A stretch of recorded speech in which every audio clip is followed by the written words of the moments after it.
Hello guys, welcome to my channel. Friends, बहुत बहुत स्वागत है आपका मेरे चैनल पर। आज हम एक जनरल कलेक्टिव रीडिंग कर रहे हैं कि लोगों की सोच आपके लिए क्या है, क्या ये सोच बदल रही है, किस तरह से देख रहे हैं ये लोग आपको देखते हैं। ये जानना हमारे लिए इसलिए ज़रूरी है कि हमारे व्यक्तित्व में कितना बूस्ट आया है, ये हम पता कर सकते हैं। Divine ancestor, master, spirit guide, please messages को निकालने में मेरी हेल्प कीजिए। प्लीज़ मैसेजेस को निकालने में मेरी हेल्प कीजिए। Thank you, thank you, thank you. 6 of cups, justice, 3 of swords, death, knight of swords, fool, king of swords. Swords की बहुत एनर्जी है यहाँ पे। और 2 of swords. Bottom of the deck है द लवर्स। सबसे पहली बात तो ये है कि लोगों को लगता है कि आपके जीवन में कोई एक ऐसा पर्सन था जिसमें और आप में बहुत ज़्यादा ह्यूज एज डिफरेंस रहा है। बहुत एज डिफरेंस था।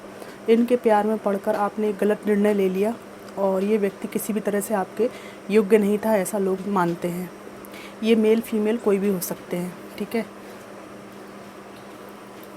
इसके बाद आपने अपने जीवन में ये सोचा है कि बहुत हो गया अन्याय, बहुत हो गया गलत, बहुत हो गया फरेब।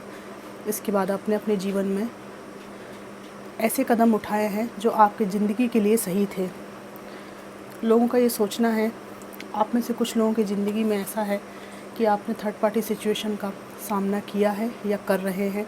लोगों की ऐसी सोच है कि इस थर्ड पार्टी सिचुएशन में आप जैसे इनोसेंट इंसान के साथ बहुत ही ज़्यादा गलत हुआ है और आप काफ़ी दिन तक ये जगल करते रहे कि मैं क्या करूं इस रिश्ते में।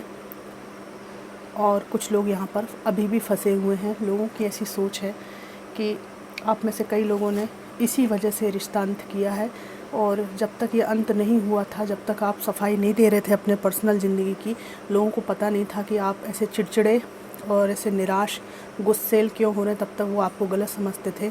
और जब से आपने सबसे कट के रहना शुरू कर दिया और कई लव ऑफ़र आपको दिए गए, इसके बाद भी आपने एक्सेप्ट नहीं किया, तो आपका जो मन फटा हुआ है वो चीज़ जो है सामने आई। तब लोगों को डिटेल पता करने की इच्छा हुई और कहीं से इनको पता चला है कि आपको थर्ड पार्टी का शिकार होना पड़ा है, आपको ऑप्शन की तरह ट्रीट किया गया है, इसलिए आप किसी से रिश्ता नहीं रखना चाहते।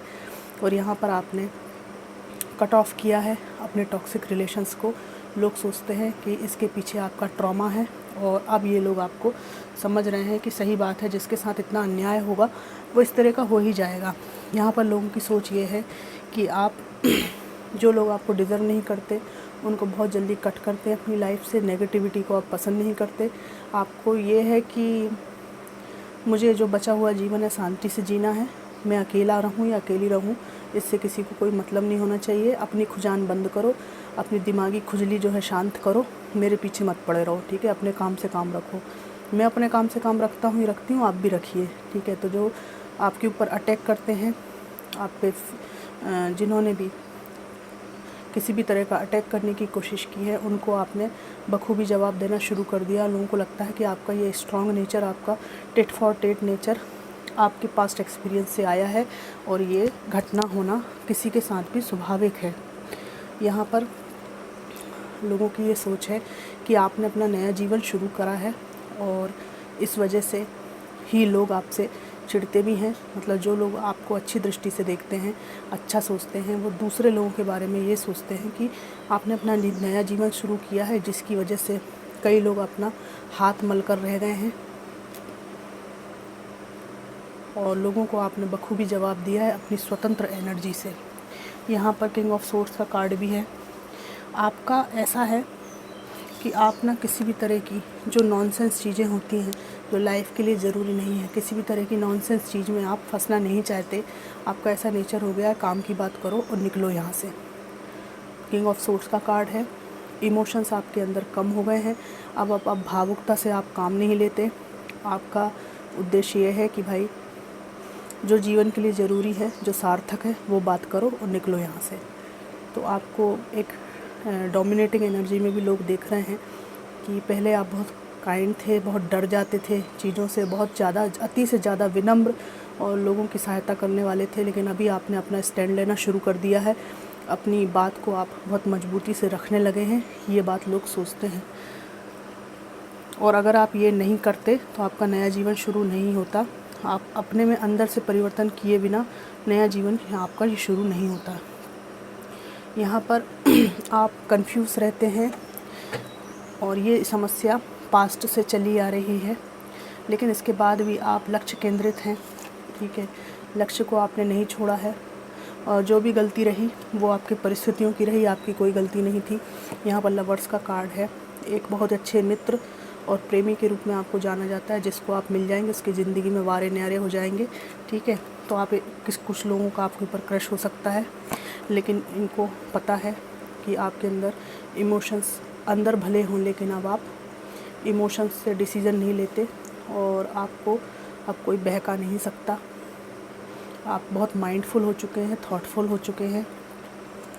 वहीं लोगों को ये भी आपके बारे में लगता है कि आप योग, अध्यात्म, डिवाइन, इनसे कनेक्टिविटी ज़्यादा पसंद करते हैं बनस्पत इसके कि आपको कोई महल दे, ठीक है, बहुत सारा प्रलोभन दे, बहुत सारी लग्जरी दे। इन सब चीज़ों से अच्छा आपने अपनी मेंटल पीस को आप चूज़ करते हैं। डिवाइन से कनेक्ट होना आपको अच्छा लगता है, क्योंकि ये सब जो है ना, ये खिलौने आपको पास्ट में काफ़ी पकड़ाए जा चुके हैं, ठीक है। तो ये खिलौने हैं, ये सब आपको पता चल चुका है, इनकी असलियत, इन प्रलोभनों की असलियत आपको पता चल चुकी है। और आपकी एनर्जी से लोगों को ऐसा फील होता है कि आप अपने सिंगलहुड को बहुत एंजॉय करते हैं और आपको सिर्फ मेजर तकलीफ़ों में ही, जैसे तबीयत ख़राब हो जाए या कोई घर में ऐसी बात हो जाए कि आप अकेले उसको हैंडल नहीं कर सकते, तभी किसी मित्र की सहारे की ज़रूरत है, वरना ओवरऑल आप कभी किसी की सहायता नहीं मांगेंगे और आपको इसकी ज़रूरत नहीं है, क्योंकि आप इन सहायता के पीछे छुपे हुए मोटिव्स को जानते हैं कि अगर आप किसी से सहायता मांगते हैं तो उसके बदले वो बहुत कुछ मांगता है सामने वाला। फोकट का कोई एक गिलास भी पानी नहीं दे रहा है आज की दुनिया में, तो ये इतने गिलास भर भर के लोग मुझे क्यों देंगे, ये बात आप समझ गए हैं। तो आपकी जो नज़र है वो पारखी नज़र में परिवर्तित हो गई है। लोगों को ऐसा लगता है कि आपको बेवकूफ़ नहीं बनाया जा सकता। किसी भी तरह के सुंदर से सुंदर कप में अच्छे से अच्छा प्रलोभन भर के भी आपको दिया जाए, ये सुंदर से सुंदर कप में भी तरह तरह के प्रलोभन भी दिया जाए, तो भी आप किसी भी तरह के लड़ाई झगड़े की स्थितियां क्रिएट हों, ये सब लेने के बाद में किसी भी तरह का टॉक्सिक हो जाए आपका जीवन, इन सब चीज़ों को आप पसंद नहीं करते। आपने सबसे पीठ फेर ली है और आप लोगों के बीच में यहाँ पर चर्चा का विषय भी है। आपके बारे में चर्चा होती है, बहुत ही ज़्यादा बकर बकर बातें होती हैं आपके बारे में कि आप बहुत बदल गए हो और बहुत ग्रो कर रहे हो। लोग आश्चर्यचकित हैं आपकी एनर्जी से और आपके बारे में काफ़ी चर्चा ये लोग किया करते हैं। यहाँ पर आपके बारे में लोग ये भी सोचते हैं कि अपने पर्सन से दूर होने के बाद, आप मेल फीमेल कोई भी हो सकते हैं, आपने जो अपनी बची हुई फैमिली है, अपने बच्चे हैं, उनके साथ अपनी लाइफ पे फोकस करना शुरू किया है और इसकी वजह से आप बहुत खुश रहने लगे हैं। आपको जीवन का लक्ष्य मिल गया है और एक आदर्श पिता या माता के रूप में आपको समाज में देखा जा रहा है। और ये चीज़ आपने ऐसे क्रिएट नहीं की, आपने खुद पर बहुत ध्यान दिया है, मनवाया है लोगों को। ऐसे जाके किसी से आपने हाथ नहीं फैलाया कि मुझे सही मानो, मैं गलत नहीं हूँ, ऐसा कुछ नहीं है। आपने अपना बस काम किया है और उससे आप सही सिद्ध हो चुके हैं। ये स्टार का कार्ड आ गया है। आपको सेल्फ सफिशिएंट, डिवाइनली कनेक्टेड और बहुत ही ज़्यादा लविंग इंसान के रूप में, ठीक है, जो ईश्वर से मिली हुई चीज़ों को, डिवाइन से मिली हुई चीज़ों को अप्रिशिएट करता है, अच्छे लोगों को अप्रिशिएट करता है, पॉजिटिव थिंकिंग को जो अप्रिशिएट करता है, ऐसे इंसान के रूप में देखा जाता है। एकदम प्योर, इनोसेंट। कुछ दुर्घटनाएं आपके साथ हो गई हैं बस इसलिए, बाकी आपके दिल में बहुत ज़्यादा प्यार है, बहुत ज़्यादा ईश्वर के प्रति भक्ति है। और ये जो प्यार है ये अब आपने ईश्वर की तरफ बहाना शुरू कर दिया है। जब प्रेम बहता है तो किसी व्यक्ति की तरफ बहता था, अब आपका ईश्वर की तरफ बहने लगा। कई लोग जो है डिवाइन पाथ पे चल रहे हैं, स्पिरिचुअल पाथ पे चल रहे हैं। लोगों को पता है कि ज़रूर आपके पास आसपास कोई ऐसी चीज़ है या ऐसी कोई एनर्जी है जिससे आपको सपोर्ट मिलता है, वो आपके ऑरा में अब दिखने लगा है। तो फ्रेंड्स, ये थी जनरल कलेक्टिव रीडिंग। लोग आपके बारे में क्या सोचते हैं और ये आपको कैसी लगी ज़रूर बताइएगा। Thanks for watching.